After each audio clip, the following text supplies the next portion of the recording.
This is episode 151 of the Beyond the Food Show, and today we talk money. Yep, money. How much is your desire to control your weight and your food really costing you? Stay tuned. My name is Stephanie Dodier, clinical nutritionist. I reversed my diagnosis of anxiety, depression, adrenal fatigue, and obesity by going beyond the food. I can tell you one thing, that willpower, discipline, and deprivation aren't the permanent solution to transforming your relationship to food. So how do you leave overeating, emotional eating, food craving, and binging behind you so you have the food freedom to achieve all of your goal and be happy now? As a top 25 alternative health podcast in the world, this is the Beyond the Food Show. This is a great moment. I wouldn't be any happier right now if I was skinnier, if my body looked different. It's truly been a beautiful process. This has been life-changing, and I am really grateful that I didn't wait another year. If you think that you're going to come into this and lose 20 pounds and eat perfectly for the rest of your life, then it's the wrong thing. But if you think you're going to come into this and have a life-changing experience, then it's worth every penny and more. The Going Beyond the Food Academy is the result of a lifelong journey in searching for my solution. All along, the solution was right there in front of me, and it's also right there for you, inside of you. You just want to eat normally, have a normal body, perhaps weigh less. You're looking for the solution to eat less, stop overeating, perhaps binging, maybe stop the endless desire to eat what is forbidden, the sugar craving, and you keep searching for the answer as to why your body doesn't want to collaborate with you. And you've tried it all. Willpower, discipline, mental strength, over-exercising, all the diet, while shaming yourself and your body in hope that it would give you what you so desperately desire. What I desired the most, I thought, was weight loss, but really what I wanted was to fit in, to be accepted, to be loved, to be happy unconditionally. What I didn't realize during the 25 years of dieting was that suffering was not necessary. That the answer was right there inside of me. But I refused to see it and accept it because it didn't fit with what I was told the solution was. The Going Beyond the Food Academy is a 14-week journey towards creating and discovering your own solution. Think of it as the university level course that will teach you what you need to know to finally get what you desire the most. The Going Beyond the Food Academy is a lifetime program that will show you what you need to heal why you eat, because that's the real issue, and will teach you a new way of engaging with food from a place of intuition, resulting in a brand new way of how to eat. The outcome of the Going Beyond the Food Academy is what you eat becomes normal, easy, and simple. Ditching dieting and becoming a normal eater. So if you're ready to step into a new version of yourself, be empowered by me as your teacher in our amazing community to make the change you know you need to make, head over to stephaniedodier.com/academy right now. So the Academy has helped me figure out, like you said, feel it, don't fight it. Actually know that if I feel my feelings, I'm going to survive. It's going to be okay. I can sit with those and nothing bad is going to happen to me.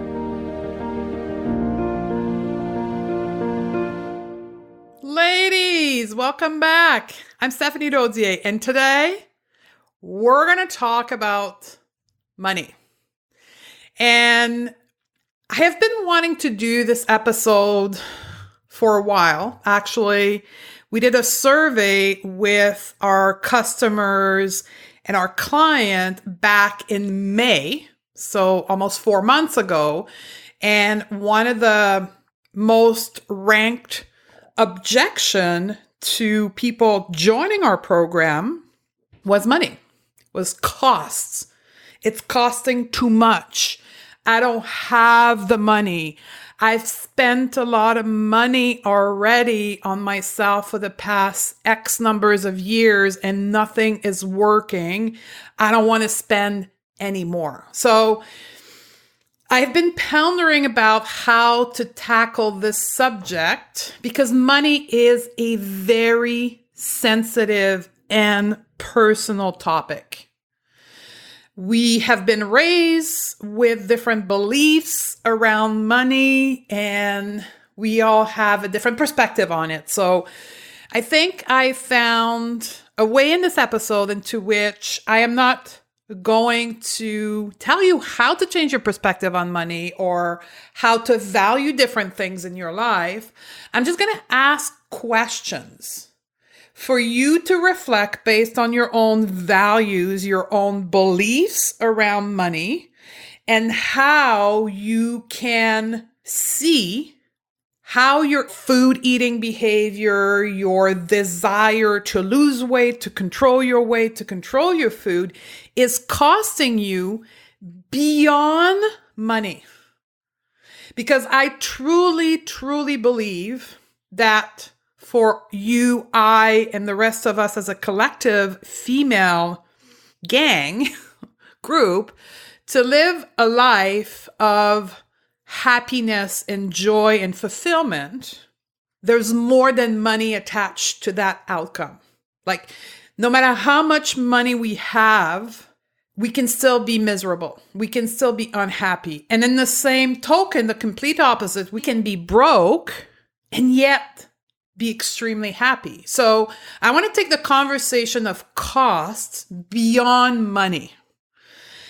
I like controversy. I don't want to say that's what I do, but that's the type of work in which I'm fully engaged with in controversy of how we relate to food and weight and body image. Like, that's what I do every day.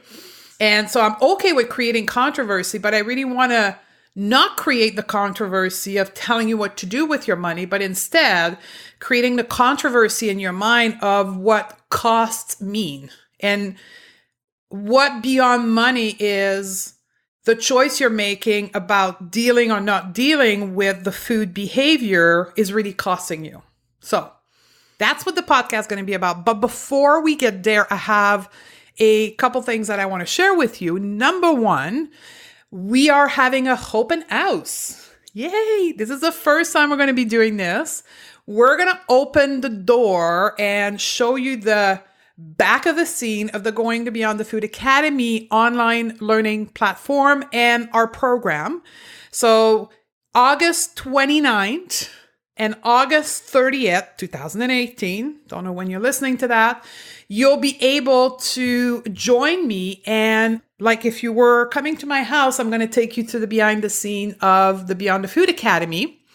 You will have to register for that because I'll have to send you a private link that will allow you to see the online learning platform and the behind the scene and me. So you can go to stephaniedose.com/open house or to the show notes, stephaniedose.com/151 and give me your first name and your email. And then I'm going to be able to send you the link. Now, I'm going to show you all the behind the scene, answer all your questions. You can tell me where you want me to poke and I'll open the door for you. And I'm also going to teach 4 mini lessons.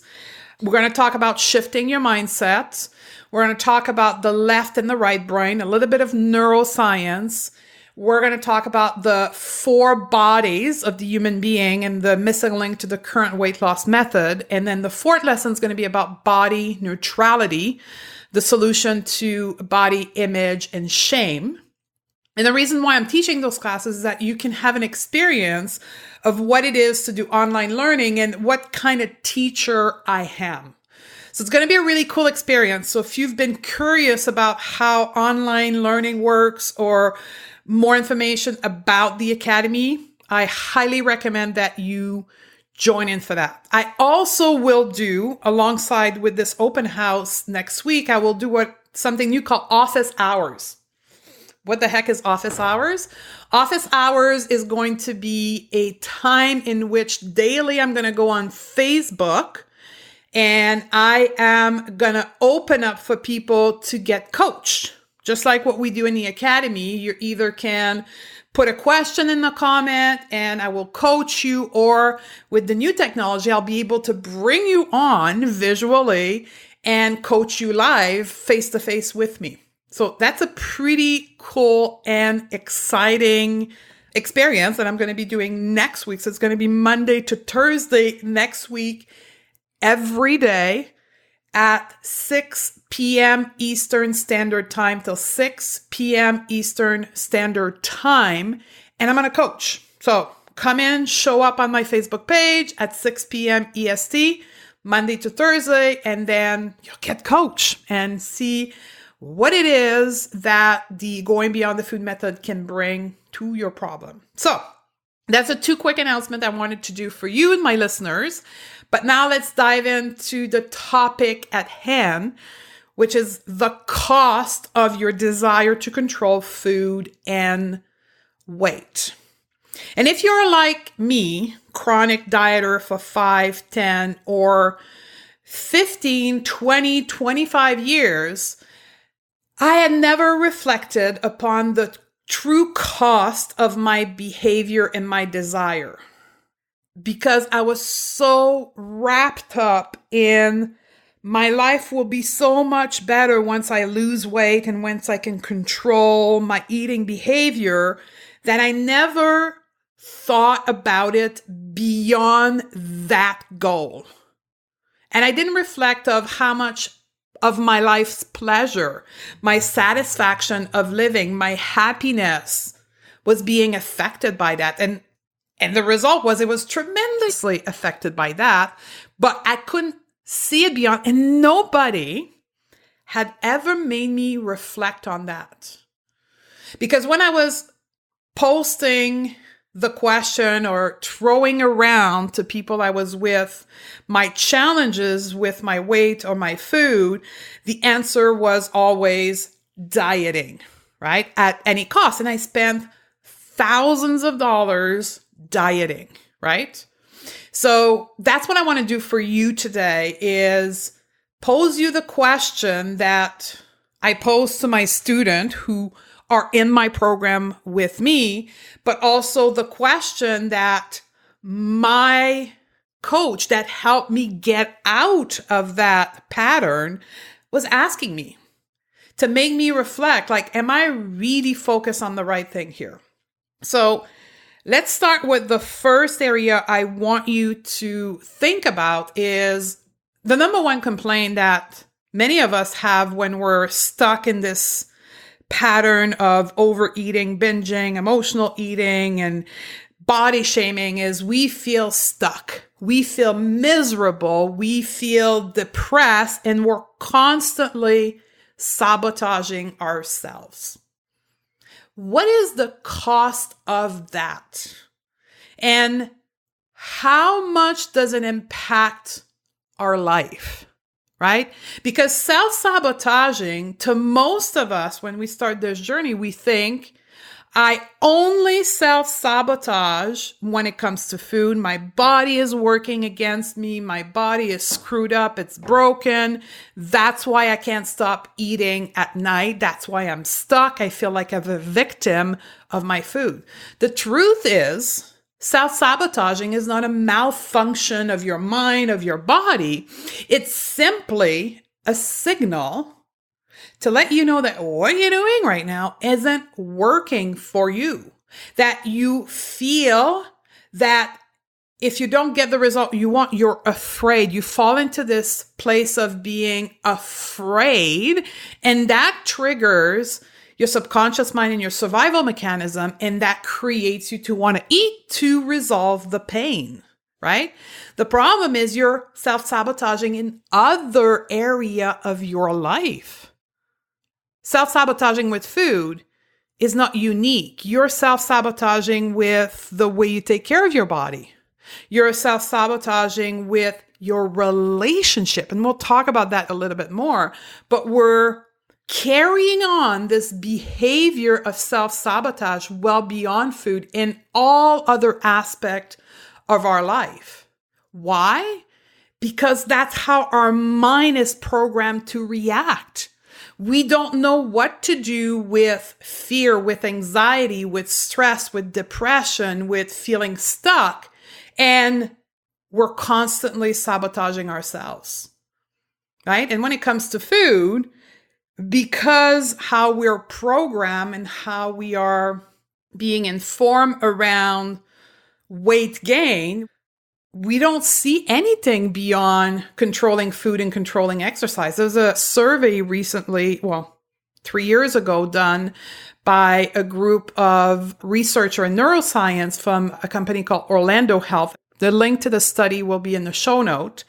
But basically, 31% of the respondents felt that the issue that they had with their food behavior and their weight was attributed to the lack of exercise. 26% said it was about the way they ate or their food choices, and 17% said it was about healthy lifestyle. And 12% said it was about time commitment. Reality is only 10% of the respondent in this research attributed their mindset, their psychological behavior to their problem with food and weight, if it is a problem, right? We aren't programmed to see that our mindset is causing the behavior issue. We aren't taught that anywhere, except in my world, right? We are teaching that, but beyond that, it's not. The problem is that it is the root cause of our self-sabotaging behavior. It's our state of fear and anxiety and not knowing what to do with that is causing us to sabotage our food, to sabotage our exercise, our weight, and everything else. And it never happened in isolation. It happens in everything in our life because we don't know how to deal with fear and anxiety and stress. So, what is the true cost of food control and weight control when it comes to self-sabotage? Is an overall behavior in your life. And if you're truly honest with yourself, you will admit that your self-sabotaging behavior aren't only with food and weight. They spread throughout all facets of your life. Another cost of our desire to control our food and our weight is our relationship with our body. We do not feel comfortable in our body. We don't feel satisfied with our body. We feel in some cases that our body is our enemy and we need to repair it, fix it, put it back into shape. And that leaks through many places in our life. Our self-esteem. Big one, right? Because when we get so obsessed about our external physical body appearance and we put that much value into what our body look like and it doesn't work, then our self-esteem takes a knock, right? And for many of us, this importance of how our body looks like versus what we think it looks like and the failure we have in there is not a 1 month thing. It's been happening in our life for 1 year, 5 years, 10 years, 15 years, 20 years. Most women, it's like 20 plus years. And with that way of thinking, it came to a point in the last 20 years that it destroyed our self-worth and our self-esteem, which lead to, right? We talked about that in the last podcast, 150, self-confidence. So now we have a poor self-esteem. We are not confident in our ability, right? Because we have failed so many times with our body. We don't trust ourselves anymore. And again, low self-esteem, low self-confidence, and low self-trust is not only in the way we relate to food. That's the way we are. So when we have a challenge at work, we're likely not going to feel confidence. We're not going to believe in our ability. We're not going to trust ourselves.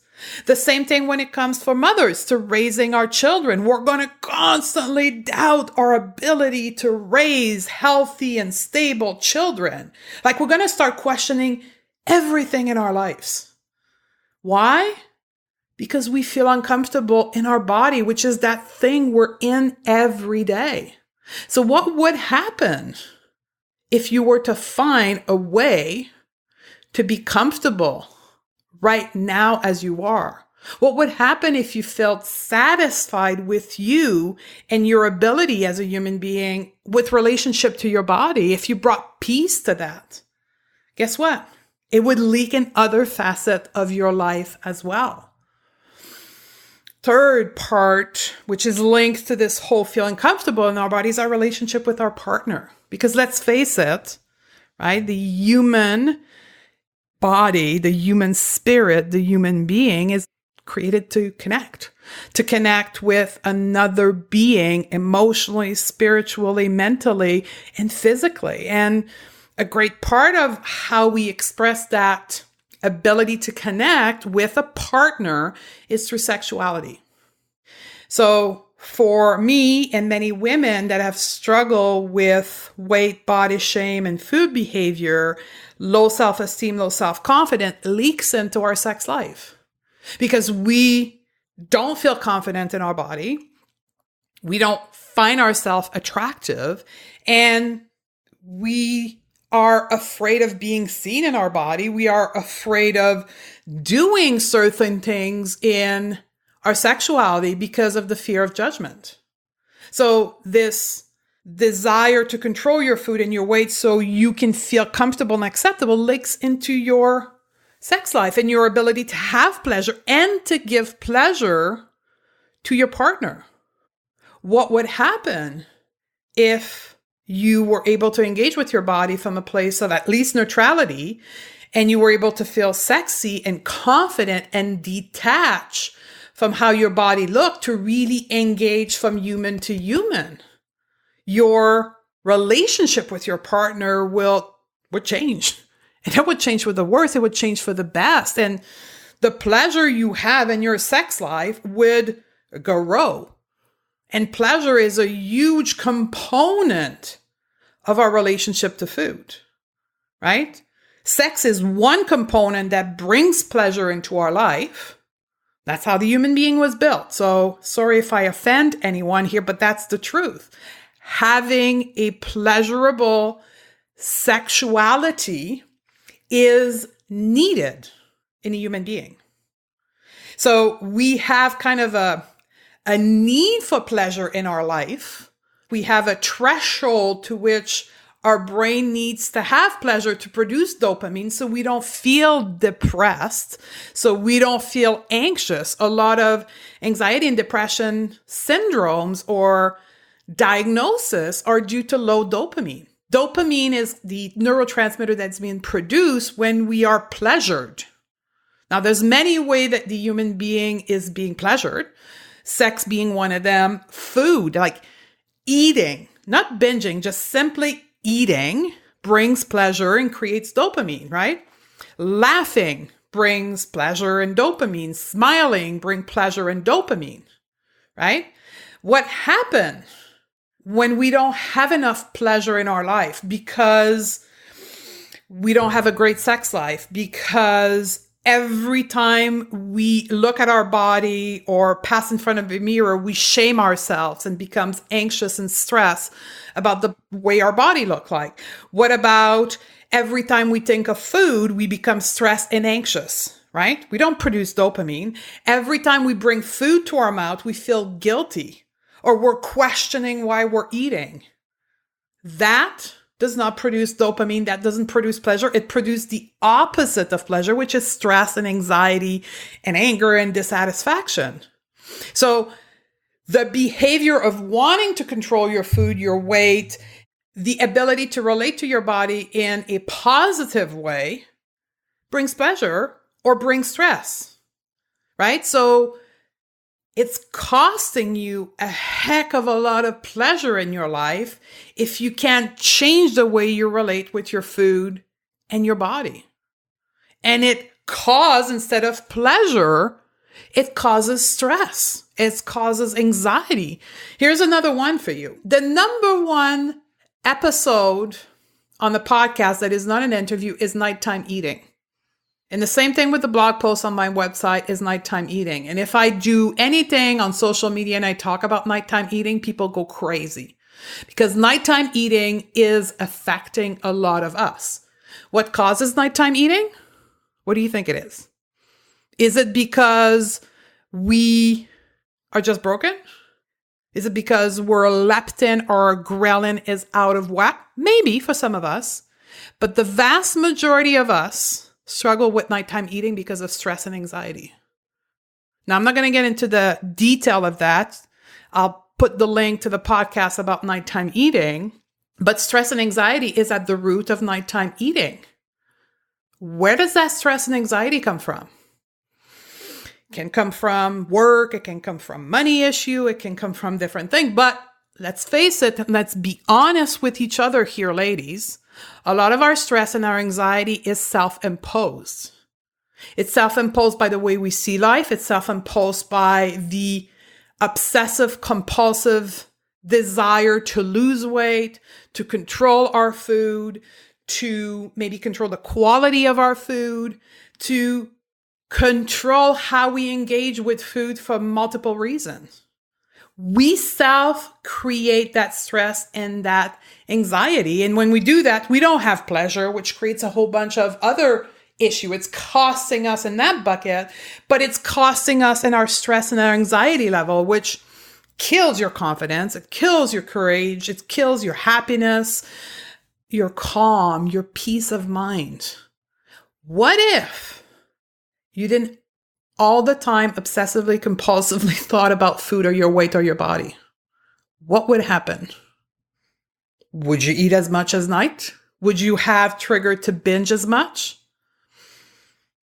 So that's a question I want you to ask yourself, right? And be really honest with yourself, because you could continue to dream, right? And be in denial, which many of us are in denial, or you can be really honest and say, yeah, that's a major contributor. If that wasn't in my life, I would be a lot calmer, a lot happier, a lot more pleasured and joyful. Now I want to go in the cost aspect and think about our relationship with our children. Now, I've never hidden that. I don't have children, right? But I help mostly women that do. And I was raised by parents. So although I don't have the experience of a mother, that's why my business, my coaching is not about relationship in family and in children. What I see though is the costs and the strain on the ability of women to teach children how to be calm and properly relating to food because of their own issue. And I have a lot of testimonial around that in my program. Recently, I interviewed one of our graduates from the academy. Her name was Carol. You can go back to podcast 148, and Carol is a single mother. And she talked about the impact of her past beliefs around controlling food and controlling weight had on her daughter, and how she's now able to relate differently and teach differently and model behavior differently to her daughter.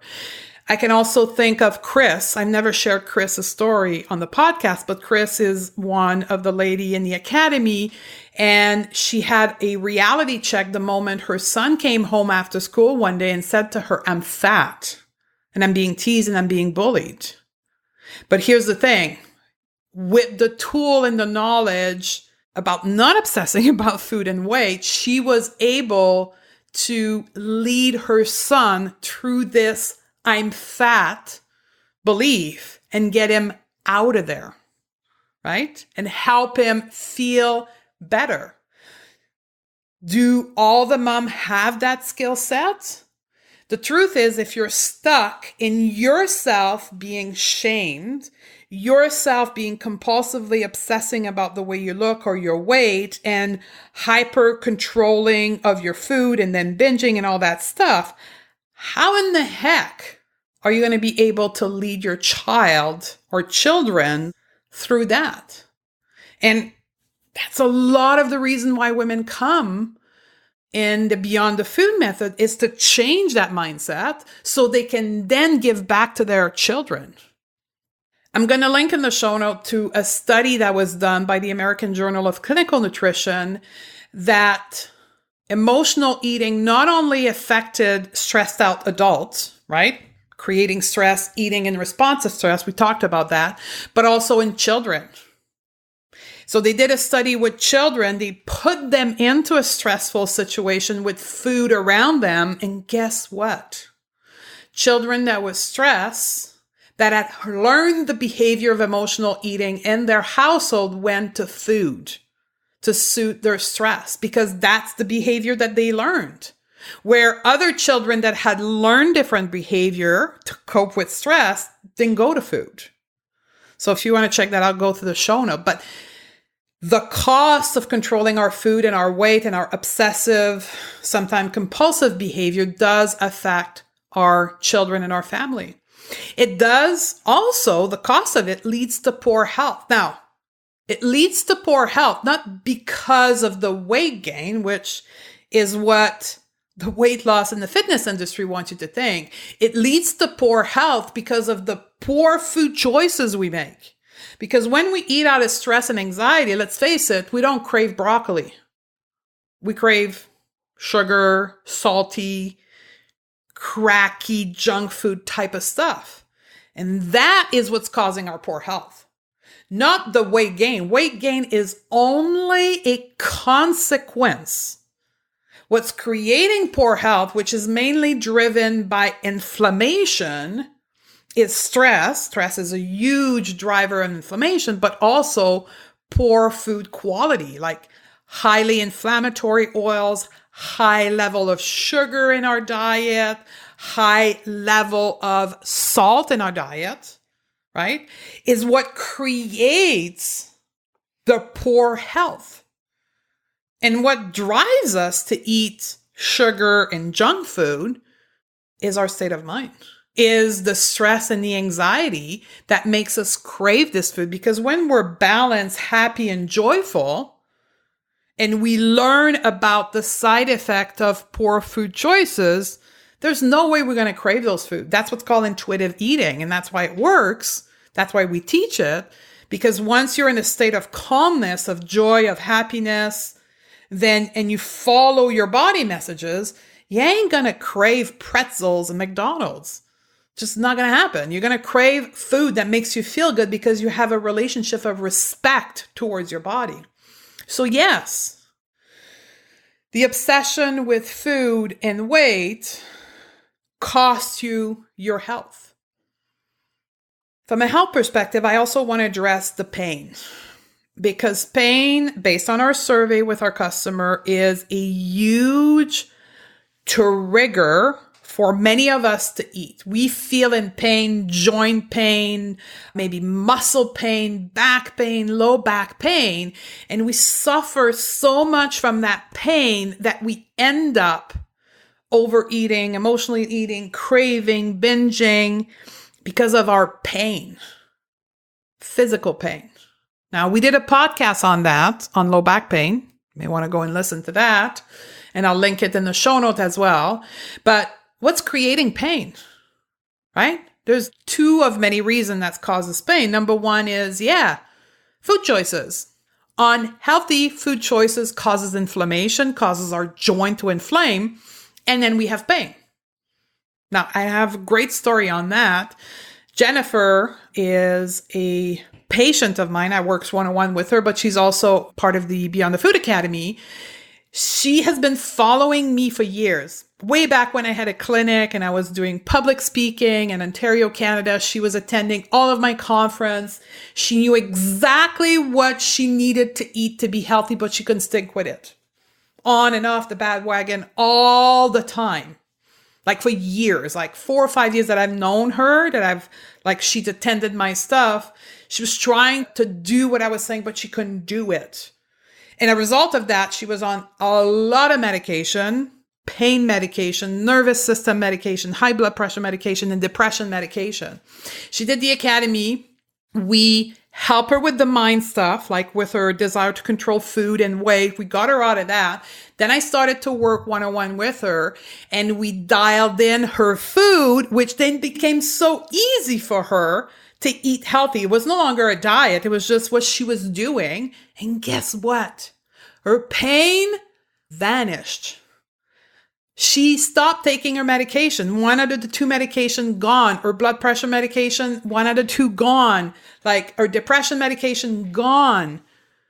She was able in less than 2 months to cut more than 60% of her medication.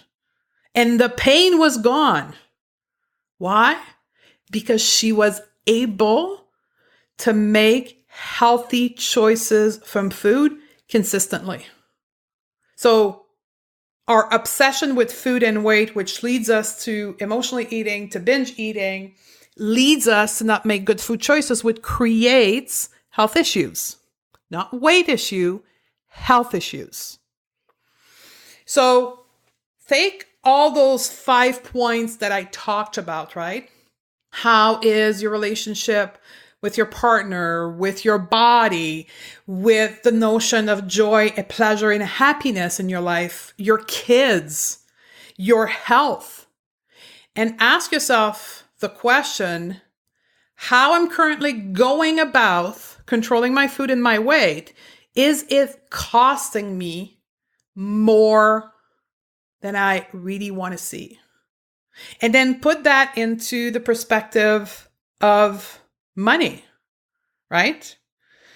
Because many of us have failed so many times and bought so many products and so many programs to try to control our food and our weight, to have the body we thought was going to make us happy. And now we're at a point where we're 35, 40, 50 years old, like, this doesn't work, but I don't trust myself to spend money on another program because nothing has worked. I failed so many times.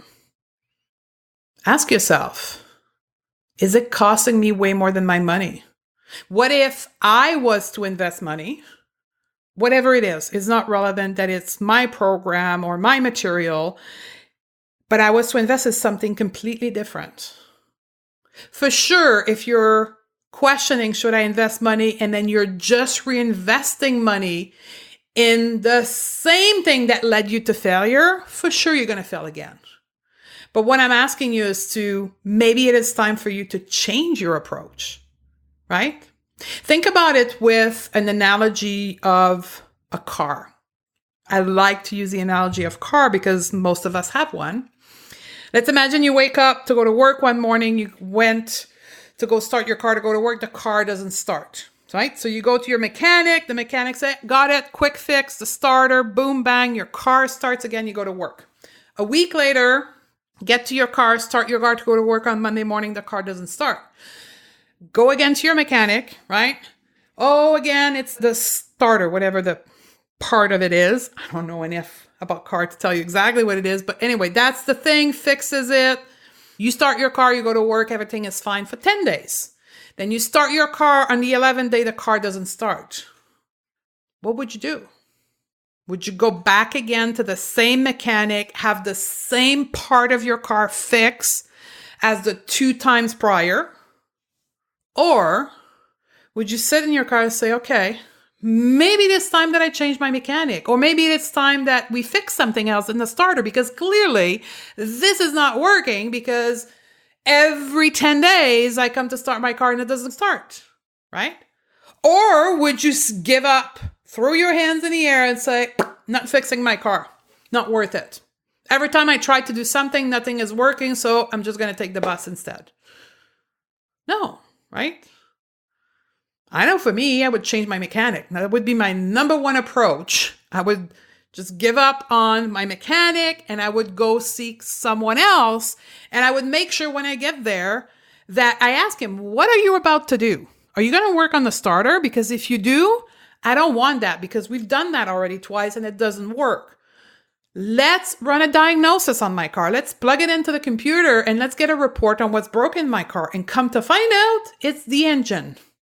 So all this time, my old mechanic was actually fixing the Band-Aid of the starter, but was never actually looking at the engine because obsessively, compulsively wanting to do a quick fix, always was fixing the starter. But when I went to a mechanic who actually looked at the root cause, put your car in a diagnosis machine, come to find out what was breaking the starter was your engine. So you could have spent thousands of dollars constantly fixing the starter, and think of the starter as your food behavior, at the control of your food behavior via counting calories and macros. I was constantly trying to control the intake of food via dieting and control, or fixing the starter in the analogy of the car, when in fact, the issue was the engine, when in fact, the issue was the way your mind functioned and the way you relate to yourself and to food. So think about that. So if you're struggling with money and investing into yourself to change your current situation, the first thing I want to say to you is don't reinvest in the same approach that led you to be here today. Invest in something that will address you, your behavior in a completely different angle. And then put in perspective money versus the cost throughout your whole life. And then with your heart, make the best possible decision. So there you have it, ladies. This is how much your eating behavior, your obsession with your weight, with your food, and controlling all of this can cost into your life. And I hope this helps you. I hope the analogy helped you. I hope that the leading question for you to look at different part of your life helps you, and it helps you assess the best possible decision for you. Now, remember that this is the type of information that is not out there. So we need to help each other. This is a grassroots movement. Share this episode with some other women in your life that needs this help. I would really appreciate it. Leave me a review on iTunes. That is a great way for me to hear your feedback, hear the topic you want to talk about, how my episodes are affecting you. So I really appreciate if you can send me some feedback. And don't forget to subscribe to the podcast, because randomly I release bonus episode, and I did one last week, and there may be another one coming next week. So make sure that you're subscribing to get all of those bonus episodes. And I hope to see you on office hours next week on Facebook so we can interact even more. So I love you, girls. Looking forward to see you on the next episode. I have created an audio training entitled How to Change Any Eating Habit, specifically the one that is sabotaging you. 3 strategies to create the consistency and confidence you need to change your eating habit without willpower or discipline. I did this in order to help women like yourself engage with food in a completely different perspective so that they stop craving, overeating, binging, and using food to feel better. You can put an end to the cycle of frustration, the all or nothing mindset, and shame towards your own body, and become a motivated, consistent, focused, and self-loving version of yourself. This free audio training is about the why we eat, how we eat, so that the what we eat can be easy, effortless, and pleasurable. So if you are ready to step into the new version of yourself so that you can change how you interact with food, head over to stephaniedodier.com/training right now.